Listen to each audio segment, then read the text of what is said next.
శ్రీమాత్రే నమః. అమ్మకు ప్రేమతో ఛానల్కి స్వాగతం.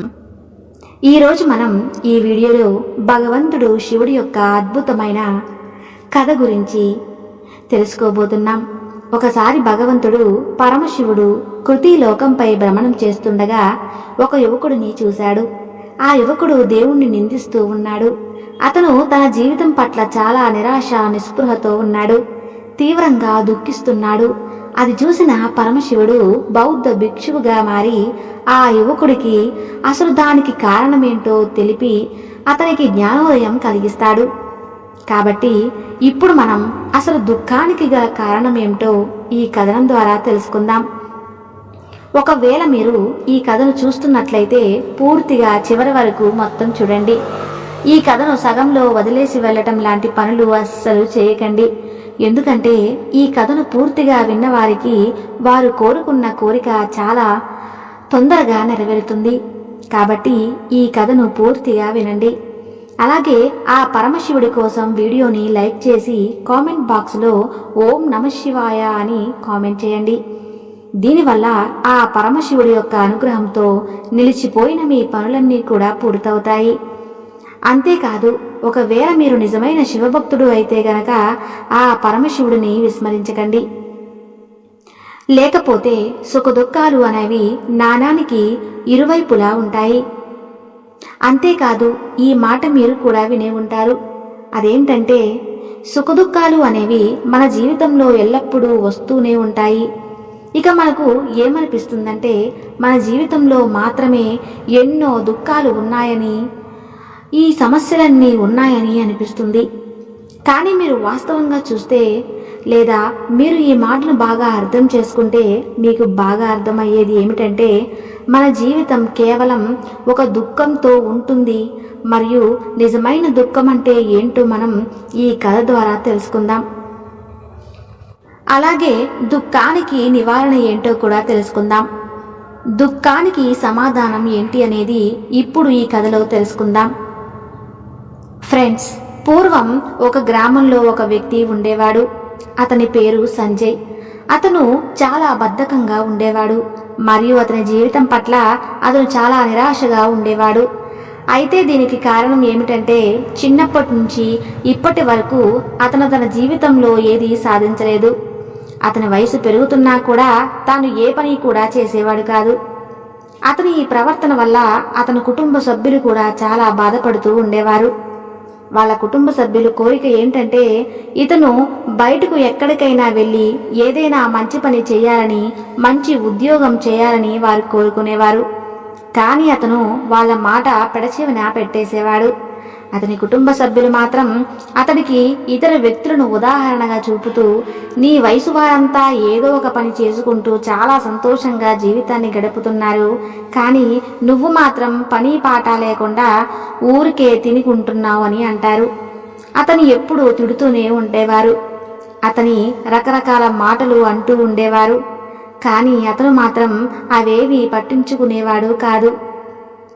ఇక మరోవైపేమో అతని స్నేహితులు అందరూ కూడా జీవితంలో బాగా స్థిరపడ్డారు. అతని స్నేహితులలో కొందరు మంచి వ్యాపారవేత్తలు అయ్యారు. కొందరు మంచి ఉద్యోగస్తులు చేస్తూ ఉన్నారు. అయితే ఈ కారణం వల్ల వాళ్ళు ఎప్పుడైనా కలుసుకున్నప్పుడు వాళ్ళు ఒకరినొకరు బాగా ప్రశంసించుకునేవారు, గొప్పలు చెప్పుకునేవారు. కానీ సంజయ్ మాత్రం ఏమీ చేసేవాడు కాదు. అందువల్ల ఎవరైనా అతడి నువ్వేం చేస్తున్నావు అని అడిగితే అతడు ఏమీ చెప్పలేకపోయాడు. అతనికి ఎలా చెప్పాలంటే చాలా సిగ్గుగా ఉండేది. అది ఏంటంటే తాను ఏ పని చేయడం లేదని చెప్పడానికి సిగ్గుపడుతూ ఉండేవాడు. అతను ఎప్పుడూ కూడా ఎవరు ఏమడిగినా సరే నేను ఉద్యోగం చేయడానికి ప్రయత్నిస్తున్నాను అని చెప్పేవాడు. కానీ అతని ప్రయత్నాలు అన్నీ కూడా వృధా అయ్యేవి. ఇలా చూస్తుండగానే కొన్నేళ్లు గడిచిపోయాయి. దీంతో సంజయ్ ఎవరికంటా పడకుండా జాగ్రత్త పడుతూ ఉండేవాడు. ఎందుకంటే అతన్ని చూసి ఎవరైనా నువ్వేం పని చేస్తున్నావు అని అడిగితే చెప్పడానికి అతని వద్ద సమాధానం లేదు. అందువలనే అతను ఎవరి ముందుకు వచ్చేవాడు కాదు. మెల్లిమెల్లిగా అతని మనసు మొత్తం దుఃఖంతో నిండిపోయింది. అతను చాలా నిరాశ నిస్పృహతో ఉండేవాడు. అతడికి ఎప్పుడు ఎలా అనిపిస్తుంది అంటే అతను ఈ భూమికి భారమని, తాను ఈ భూమిపై ఉండటం వల్ల ఏం ప్రయోజనం లేదని అనుకునేవాడు. ఈ కారణం వల్ల అతను బాగా ఒంటరిగా ఫీల్ అయ్యేవాడు, మనస్తాపం చెందేవాడు. ఒక్కోసారి అతని మనసులో ఇలాంటి ఆలోచనలు కూడా వచ్చేవి. నా చేతిలో ఏముందని నేను చేయడానికి, నేనేం చేయగలను అని ఒంటరిగా కూర్చుని ఏడుస్తూ ఉండేవాడు అని ఒంటరిగా కూర్చొని బాధపడుతూ ఉండేవాడు మరియు భగవంతుడిని నిందిస్తూ ఉండేవాడు. ఇలా తాను ఎవరికంటా పడకుండా దాక్కుని చివరికి ఒకరోజు ఏదైనా వెళ్ళిపోదామని నిర్ణయించుకుని దారి వెంట నడుస్తూ వెళ్తుంటాడు. కొంత దూరం నడిచాక అతడు గమనించింది ఏంటంటే, ఒక పెద్ద చెట్టు కింద ఒక బౌద్ధ భిక్షువు అందరికీ ప్రవచనాలు చెప్పడం గమనించాడు. మరియు బౌద్ధ భిక్షువు ప్రవచనాల్లో దుకాణానికి సంబంధించిన మాటలు కూడా చెబుతున్నాడు. ఇది చూసిన సంజయ్ తనను ఎవరూ గుర్తుపట్టకుండా ఉండటానికి తన ముఖానికి ఒక వస్త్రం చుట్టుకొని కాసేపు అక్కడే కూర్చుండిపోయాడు. ఇలా నిశ్శబ్దంగా కూర్చొని బౌద్ధ భిక్షువు చెప్పే మాటలు వింటున్నాడు. ఇక బౌద్ధ భిక్షువు మాట్లాడుతూ అందరితో ఇలా అంటున్నాడు, దుఃఖం అనేది మనకు అన్నిటికంటే పెద్ద స్నేహితుడు లాంటిది. దుఃఖం అనేది మనకు మన జీవితం గురించి తెలియజేస్తుంది మరియు మనం ఏ విధంగా సరైన జీవితం గడపాలో నేర్పిస్తుంది. ఇది మనకు మన గురువు లాంటిది. దీని నుంచి మనం ఎంతో నేర్చుకోవచ్చు. కాబట్టి మీరు కావాలనుకుంటే మీ జీవితంలో ఈ దుఃఖాలను మీ గురువుగా స్వీకరించండి మరియు దాని నుండి జీవిత పాఠాలు నేర్చుకోవచ్చు. లేదా కావాలనుకుంటే ఒక చోట కూర్చొని మీ కష్టాలను పదే పదే తలుచుకొని బోరున ఏడవచ్చు. కానీ దీనివల్ల మీకు ఎలాంటి లాభం ఉండదు.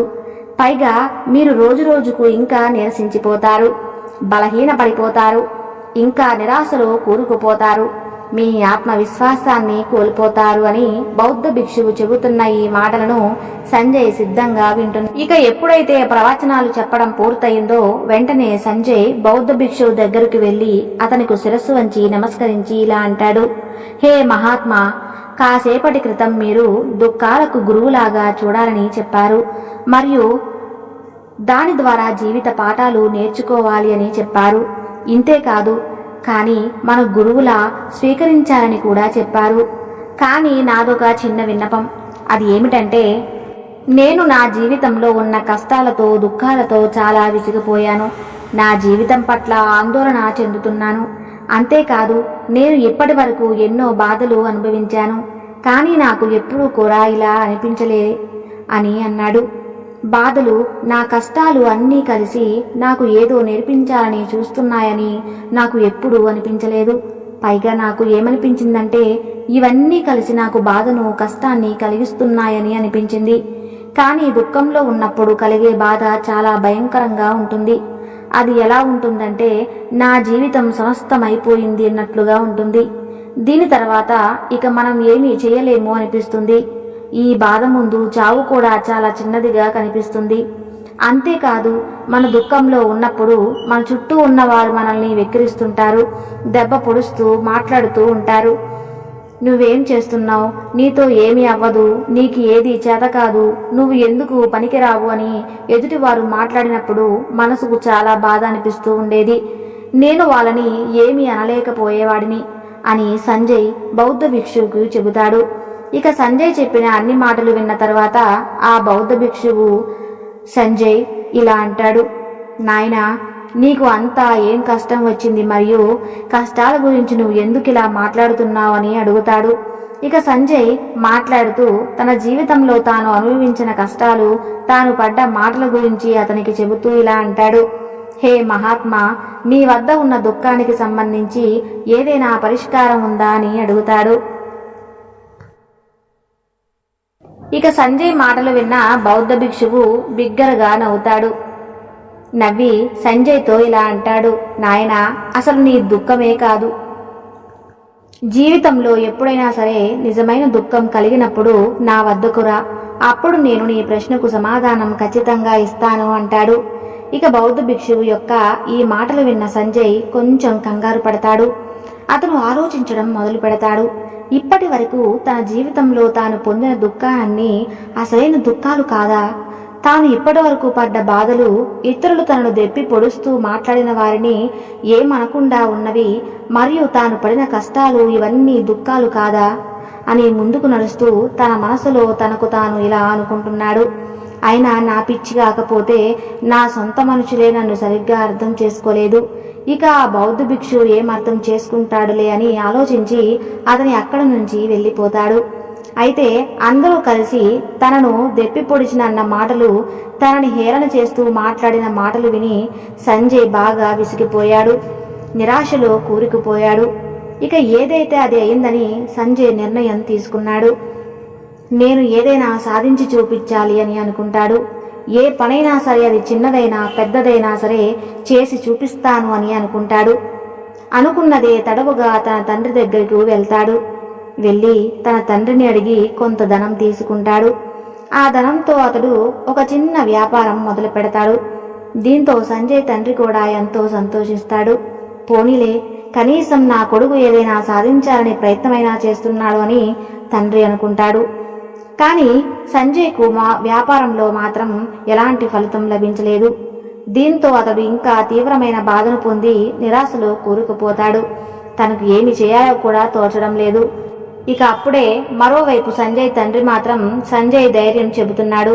ఏం కాదు బిడ్డ, ధైర్యం కోల్పోకుండా ఉండి ఇలాగే ప్రయత్నం చేస్తూ ఉండు అని తండ్రి తన బిడ్డకు చెప్తూ ఉంటాడు. ఇవాళ కాకపోతే రేపు ఏదో ఒక రోజు నువ్వు ఖచ్చితంగా సక్సెస్ని పొందుతావు, విజయాన్ని సాధిస్తావు అంటాడు. సంజయ్ కూడా తన తండ్రి చెప్పిన మాటలు విని తన వ్యాపారంలో ఇంకా కష్టపడి పనిచేయడం ప్రారంభించాడు. మెల్లమెల్లగా అతడికి లాభాలు రావడం కూడా మొదలయ్యాయి. ఇలా అతడి వ్యాపారం బాగా పుంజుకొని అందరూ చూస్తుండగానే 2 సంవత్సరాల లోపలే అతను ఆ నగరంలో ఒక పెద్ద వ్యాపారవేత్తగా మారిపోయాడు. ఇప్పుడు అతడి దగ్గర డబ్బు సంపదకు ఎలాంటి కొదువలేదు. ఇక ఎప్పుడు అతన్ని ఇంతకు ముందు ఎవరైతే ఇష్టపడేవారు కాదు, వాళ్ళందరూ కూడా ఇప్పుడు ఇష్టపడుతున్నారు. అతని గురించి చర్చించుకుంటున్నారు. అతని తల్లిదండ్రులు కూడా తమ కొడుకు వల్ల చాలా సంతోషంగా ఉన్నారు. తమ కొడుకు ఉన్నతిని చూసి ఎంతో ప్రసన్నమయ్యారు. ఇలా మెల్లిమెల్లిగా సంజయ్ ఒక్క స్నేహితుల సంఖ్య కూడా పెరుగుతూ ఉంది. ఇక కొంతమంది సంజయ్ స్నేహితులు అతడికి ఇలాంటి సలహాలు కూడా ఇస్తూ ఉండేవారు. అదేంటంటే అతను అతని వ్యాపారాన్ని ఇంకా బాగా పెంచాలని, దాన్ని ఇంకా విస్తరించాలని చెబుతూ ఉండేవారు. అంతేకాదు, నువ్వు కేవలం ఈ ఒక్క నగరంలో వ్యాపారం చేస్తూ నగరంలోనే పెద్ద వ్యాపారవేత్తగా మారి ఇంత సంతోషంగా ఉన్నావు, ఇంతమంది నీ వెంట ఉన్నారు కాబట్టి నువ్వు ఒకసారి ఊహించుకో, ఒకవేళ నువ్వు ఈ రాజ్యానికి పెద్ద వ్యాపారవేత్తగా మారితే అప్పుడు నీ వ్యాపారం జరిగే ప్రదేశంలో ప్రజలు లైన్ కడతారు, అందరూ నిన్ను కలవడానికి టైం కేటాయిస్తారు. అంతేకాకుండా ఈ రాజ్యం యొక్క రాజు కూడా నిన్ను కలవాలి అనుకుంటాడు. అతను ఖచ్చితంగా ప్రశంసిస్తాడు.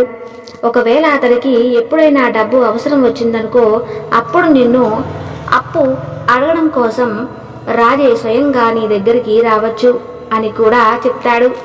కాబట్టి బాగా ఆలోచించుకో, నీకు అంత శక్తి ఉంది అని చెప్పేవారు అక్కడి నుంచి వెళ్ళిపోయారు. ఇక సంజయ్కి కూడా తన స్నేహితులు చెప్పిన ఈ మాటలలో ఎంతో నచ్చాయి. సంజయ్ కూడా ఆలోచించడం మొదలుపెట్టాడు.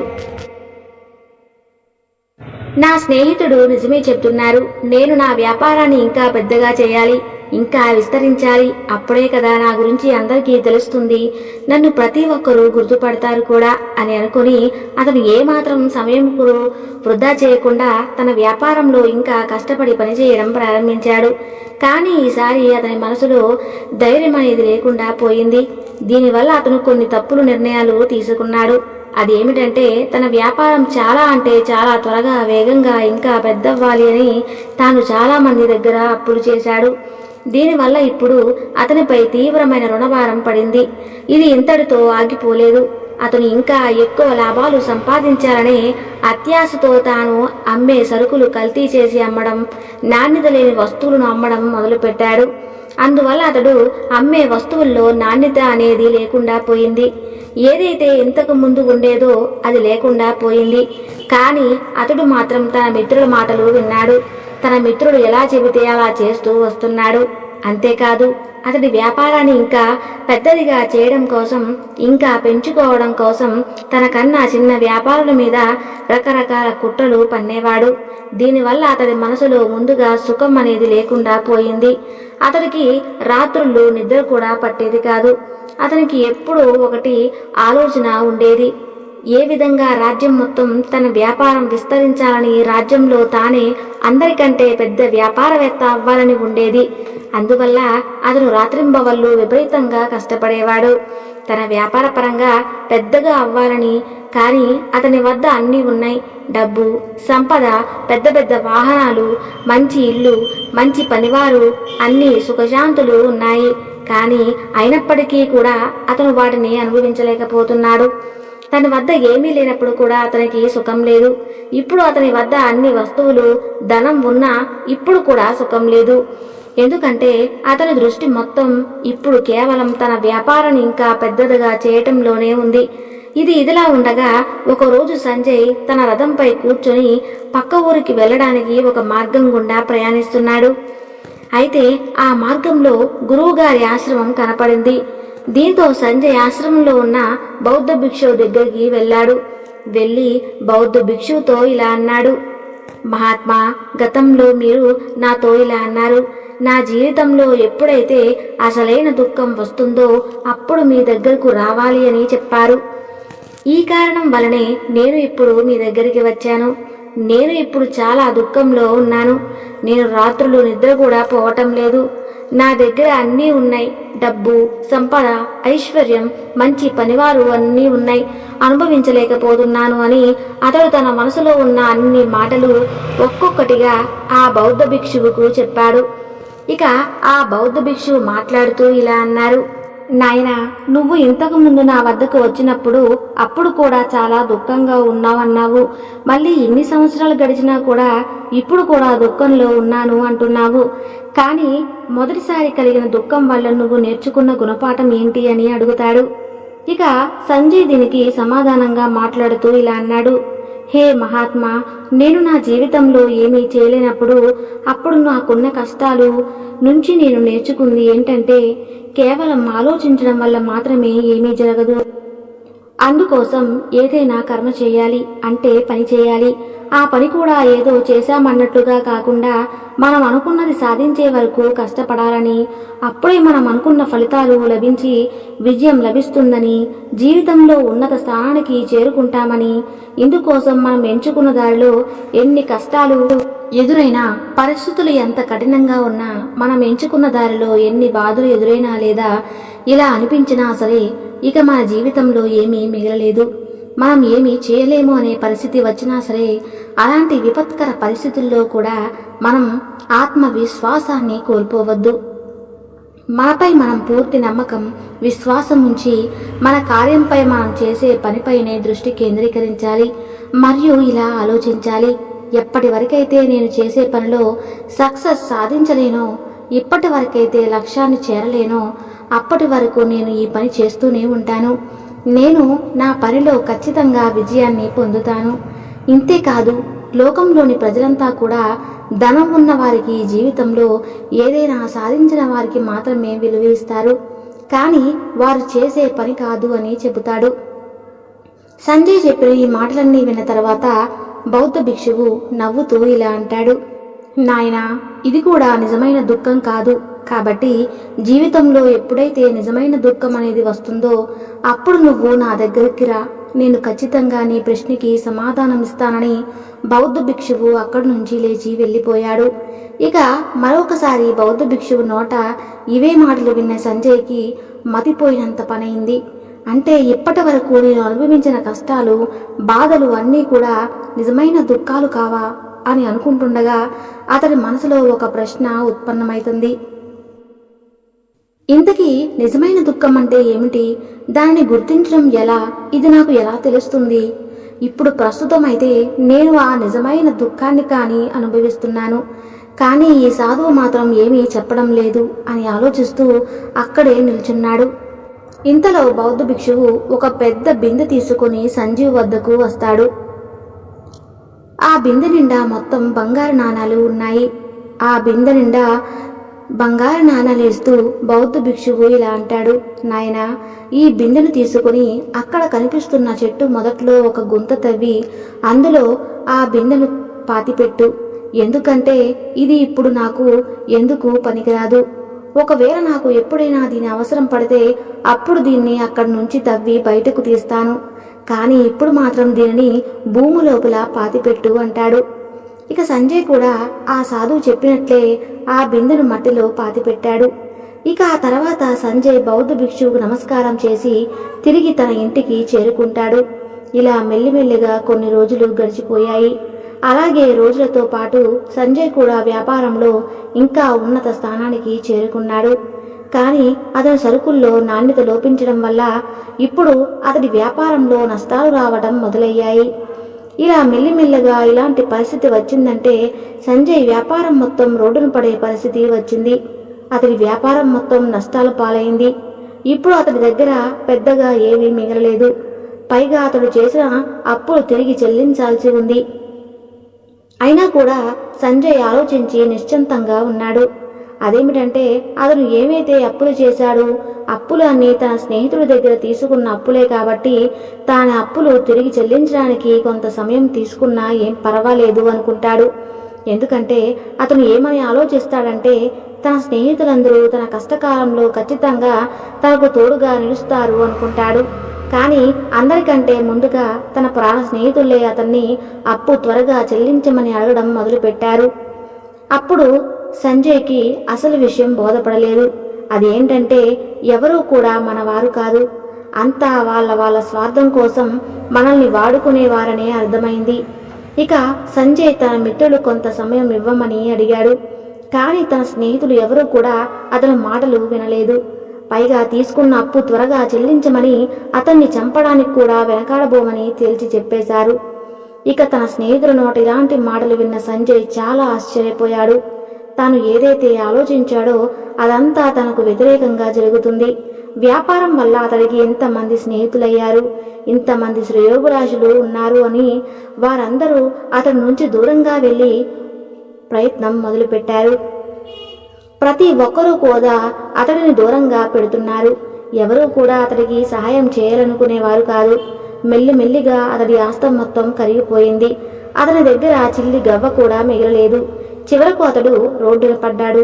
ఇక అతను తన ఓటమిని అంగీకరించి తన తల్లిదండ్రులతో ఇలా అంటాడు.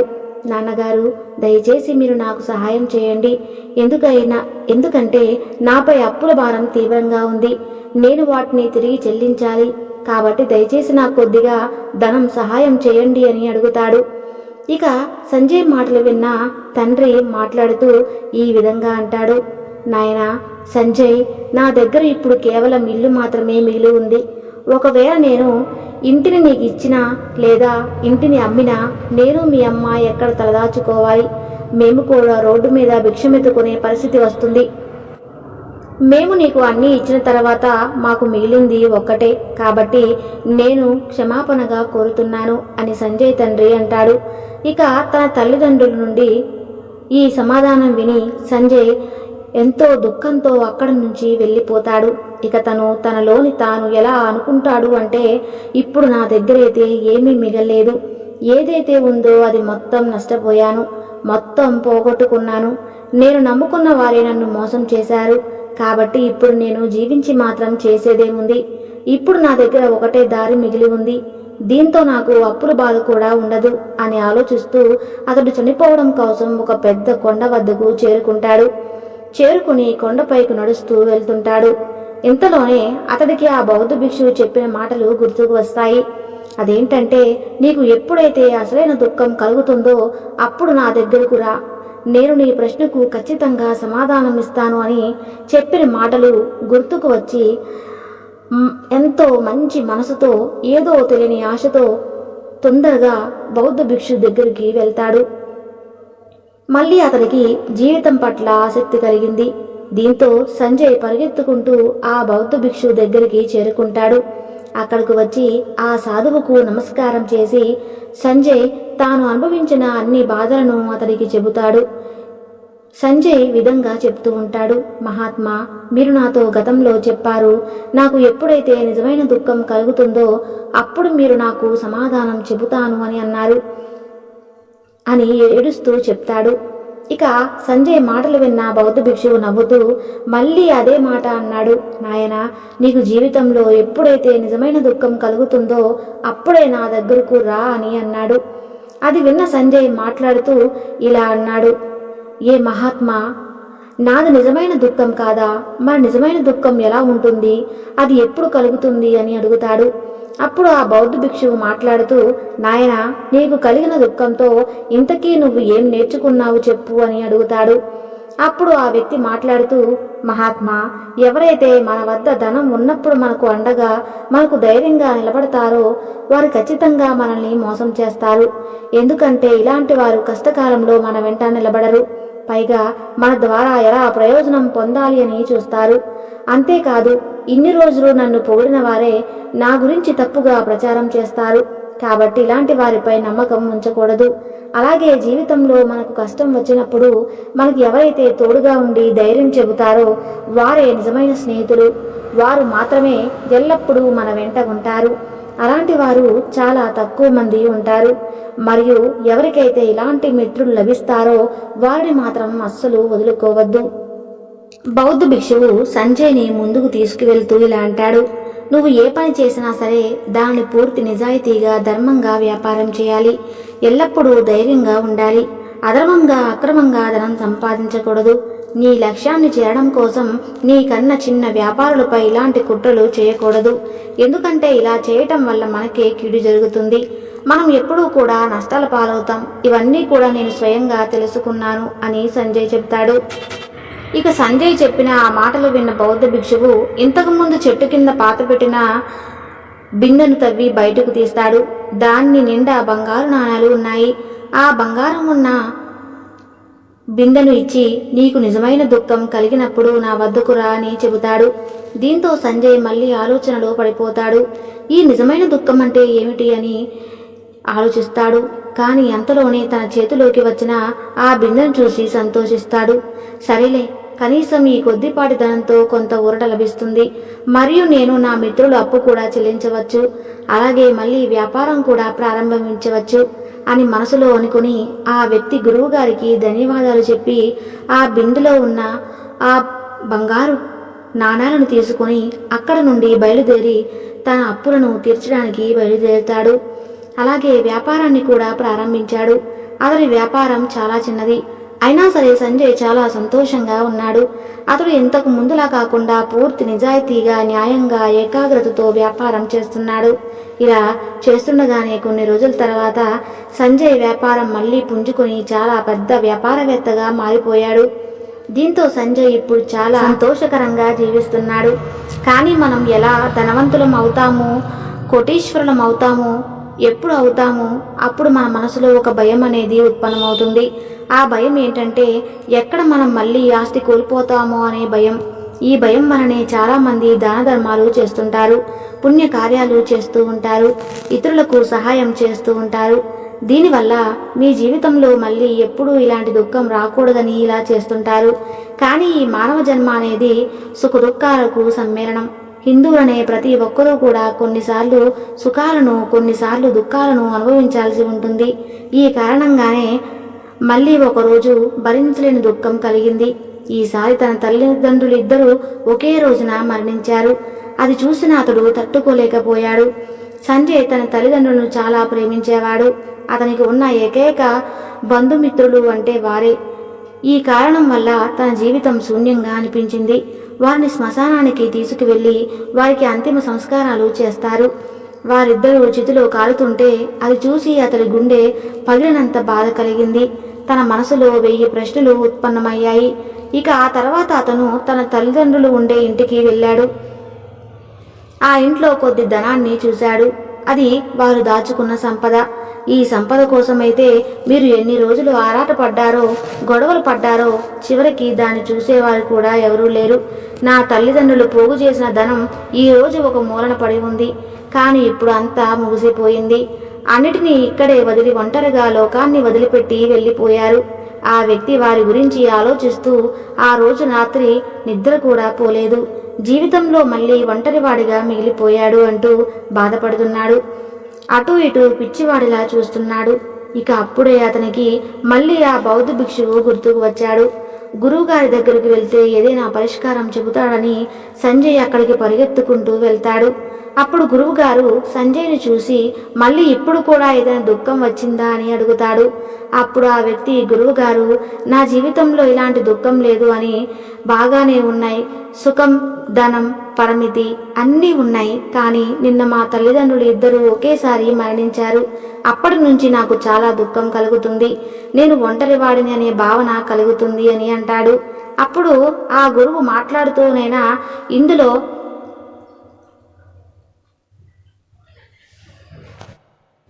దుఃఖపడటానికి ఏముంది, జీవితం అంటే ఇదే కదా, ప్రతి ఒక్కరికి ఏదో ఒక రోజున మరణం అనేది సంభవిస్తుంది.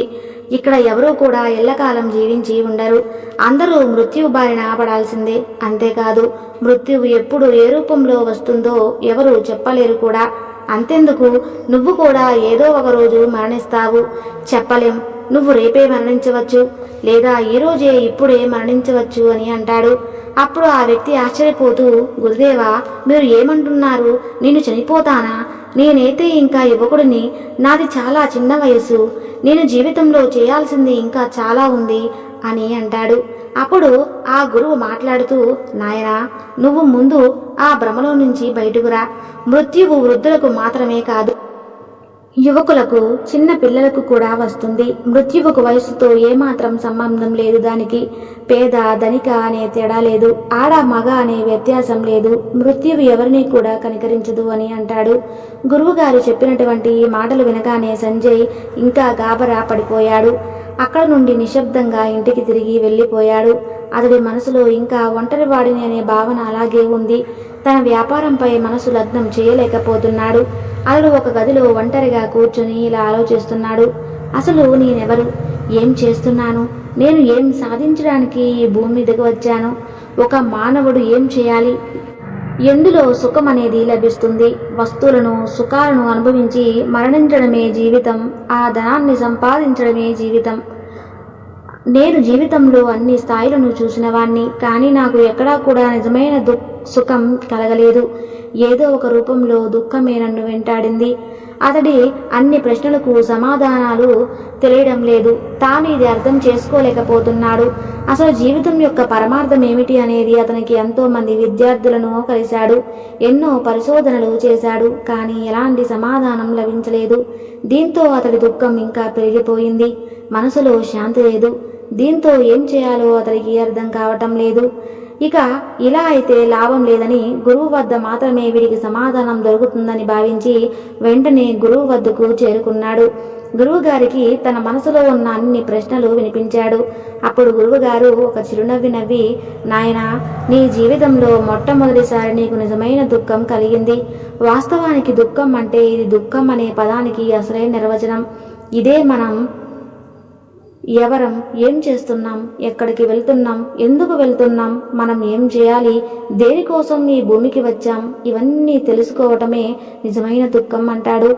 అప్పుడు సంజయ్ మాట్లాడుతూ, ఏ మహాత్మా, దయచేసి నా దుఃఖానికి సమాధానం ఇవ్వండి, నాకు కానీ నివారించండి అంటాడు. ఆ తర్వాత గురువుగారు సంజయ్ సమాధానం ఇస్తూ ఇలా అడుగుతాడు, నాయనా, మన జీవితంలో దేన్ని సంపాదించాలని కోరుకుంటామంటారో. అప్పుడు అతడు మాట్లాడుతూ, గురువుగారు, అందరూ ధనం మరియు బంధువులు, స్నేహితులు, పరువు ప్రతిష్టలు సంపాదించాలని కోరుకుంటాము అని చెబుతాడు. అప్పుడు ఆ గురువు మాట్లాడుతూ, నాయన, ఇవన్నీ సంపాదించి మరణించే సమయంలో వీటిని మన వెంట తీసుకుని వెళ్ళగలమా అని అడుగుతాడు. అప్పుడు సంజయ్ మాట్లాడుతూ లేడు. గురువుగారు, దేని వెంట తీసుకుని వెళ్ళలేము. నా తల్లిదండ్రులు కూడా మరణించారు, వాళ్ళు దేన్ని కూడా వాళ్ళ వెంట తీసుకుని వెళ్ళలేదు, అంతా ఇక్కడే వదిలి వెళ్ళిపోయారు అంటాడు. అప్పుడు గురువు మాట్లాడుతూ, నాయన, బాగా ఆలోచించుకో, ప్రతి మానవుడు తనను తాను తెలుసుకోవాలి. మనమందరం కూడా ప్రేమలో, వ్యామోహంలో, క్రోధంలో, క్రూరత్వంలో, ధనంలో, సంపదలో, పరువు ప్రతిష్టల్లో, గుర్తింపులో, ధర్మంలో, జాతిలో, వేరే వారిని మోసం చేయటంలో, ఇలాంటి వాటిలో చిక్కుకొని అక్కడే తిరుగుతూ ఉంటాం. అక్కర్లేని వ్యామోహంలో పడి శక్తివంతమైన జీవితాన్ని నాశనం చేసుకుంటున్నాం. మరియు మనలో ఉన్న అనంతమైన శక్తి ఎప్పుడూ కూడా సంఘటితం అవ్వదు. మనం ఎప్పుడూ కూడా దృష్టి ఒకే చోట నిలపలేకపోతున్నాం. దీనివల్ల మనలో ఉన్న అనంతమైన శక్తి విచ్ఛిన్నమవుతుంది. ఈ నేటి ఉరుకుల పరుగుల జీవితంలో మన దగ్గర ఈ మాత్రం మేం కూడా ఉండటం లేదు. ఒక్క క్షణం మన కోసం కేటాయించి మనల్ని మనం చూసుకోలేకపోతున్నాం. మనల్ని మనం అర్థం చేసుకోలేకపోతున్నాం. వాస్తవంగా ప్రతి మానవుడి జీవితంలో ప్రతిదాని సుఖదుఖాలు అంటూ బాధపడుతూ దాని పరిష్కారాల కోసం వెతుకుతూ ఉంటాడు. కానీ వాటికి ఎప్పుడూ సమాధానం దొరకదు. ఎందుకంటే అవి అసలైన నిజమైన దుఃఖాలు కానే కావు. అలాంటప్పుడు వాటికి సమాధానం అనేది ఎక్కడ లభిస్తుంది? ఇవన్నీ పరిస్థితులు మాత్రమే. వీటి కారణంగానే మనల్ని మనం దుఃఖంలో ఉన్నట్లు భావిస్తున్నాం. మనల్ని మనం కష్టాల్లో ఉన్నట్లు భావిస్తాం. ఎలాగంటే ఒక వ్యక్తి ఒక పరిస్థితి వల్ల దుఃఖం పొందుతాడు. కొద్ది సమయం తర్వాత ఆ సమస్య పరిష్కారం అవ్వగానే మళ్ళీ ఒక కొత్త పరిస్థితి ఎదురవుతుంది. మరొక దాని కోసం దుఃఖం మొదలవుతుంది. ఇక ఎప్పుడైతే మనం మన పరిస్థితుల వల్ల ఓటమిని అంగీకరిస్తామో అప్పుడు మనకి చివరికి ఒకే ఒక్క దారి కనిపిస్తుంది. అదే మృత్యువు. ఇంకా అంతా అయిపోతుంది, మరిద్దామని అనుకుంటారు. కానీ అది కూడా పరిష్కారం ఎప్పటికీ కాదు. ఇందువల్ల మీకు ఎప్పుడైనా సమస్యలు చుట్టుముట్టినప్పుడు దీనికి పరిష్కారం ఒక్కటే. మానవుడు ముందుగా తనని తాను తెలుసుకోవాలి. సంసార వ్యామోహంలో, బంధాలతో, కోరికలతో చిక్కుకున్న తన అనంతమైన శక్తిని వాటిలో నుంచి తిరిగి తీసుకోవాలి. వాటి నుంచి విముక్తి పొందాలి. ఆ శక్తిని తిరిగి తీసుకుని వచ్చి తన గురించి తాను తెలుసుకునే ప్రయత్నం చేయాలి. మరణించాలి అనే ఆలోచన వచ్చినప్పుడు ఏ విషయం కోసం జీవితాన్ని ముగిస్తున్నామో ఒక్కసారి ఆలోచించుకోవాలి. ఆ సమస్య మృత్యువు కన్నా గొప్పదేమీ కాదు. ప్రతి మానవుడిలో కూడా అనంతమైన శక్తి ఉంటుంది. దాన్ని ఎలా ఉపయోగించుకోవాలో తెలుసుకోవడమే జీవితం. అప్పుడు ఆ వ్యక్తి మాట్లాడుతూ ఇలా అంటాడు, అంటే గురువుగారు, మరి అందరూ సంసార బంధాలను వదిలేయాలా? తమ కోరికను చంపుకోవాలా? ధన సంపదలు కూడా పెట్టుకోకూడదా? ఎవరిని ప్రేమించకూడదా అని అడుగుతాడు. అప్పుడు ఆ గురువు మాట్లాడుతూ ఇలా సమాధానమిస్తాడు, నాయనా, మనం ఎవరితో కూడా ఎక్కువ అంటే పెట్టుకుని ఉండకూడదు. మనం మన కోరికలపై నియంత్రణ ఉంచుకోవాలి. మనం విపరీతంగా ధనాన్ని కూడబెట్టకూడదు. ఎందుకంటే మనం మనుషుల యొక్క కామము, క్రోధము, కోరికలు, వాసనలు, లోపము ఇవన్నీ కూడా ఒక కొండ మీద నుండి కిందకి వేగంగా దొర్లుకుంటూ వచ్చే ఒక బండరాయి లాంటివి. ఆ బండరాయిపై ఆ కొండ యొక్క నియంత్రణ ఉండదు. అలా జారిపడుతూ ఉంటే చూస్తూ ఉండటమే తప్ప ఆ కొండ ఏమీ చేయలేదు. కానీ మానవుడు అలా కాదు. మనసును అదుపులో ఉంచుకుంటే, నిన్ను నువ్వు తెలుసుకుంటే, నీపై నువ్వు ధ్యానాన్ని కేంద్రీకరిస్తే ఆ సమయంలో నువ్వు చేసే ప్రతి కర్మ నీ ఆధీనంలో ఉంటుంది. కోరికలు కూడా అన్ని అదుపులో ఉంటాయి. మానవుడి శరీరంలో చాలా అద్భుతమైన అనంతమైన శక్తి ఉంటుంది. కానీ అది వ్యర్థమైన కోరికలు, వస్తువులో చిక్కుకొని దేనికి పనికి రాకుండా మానవుని విచక్షణ కోల్పోయేలా చేస్తుంది. మానవుడు తనను తాను నియంత్రించుకోవాలి. ఇందుకోసం దానం చేయాలి. తనలో ఉన్న అనంతమైన శక్తిని మేలుకొలిపి జీవిత పరమార్థం తెలుసుకోవాలి అని అంటాడు. గురువుగారు చెప్పిన ఈ అద్భుతమైన మాటలు ఆ వ్యక్తి తనను తాను తెలుసుకునేలా చేశాయి. తనలో ఉన్న అనంతమైన శక్తిని గుర్తించేలా చేశాయి. ఆ తర్వాత అతడు గురువుగారికి నమస్కరించి అక్కడి నుంచి వెళ్ళిపోయాడు. చూశారు కదా ఫ్రెండ్స్, ఇది మరి ఇవాల్టి అద్భుతమైన కథ. ఈ వీడియో మీకు నచ్చితే తప్పకుండా లైక్ చేసి మా ఛానల్ని సబ్స్క్రైబ్ చేయండి. Thank you.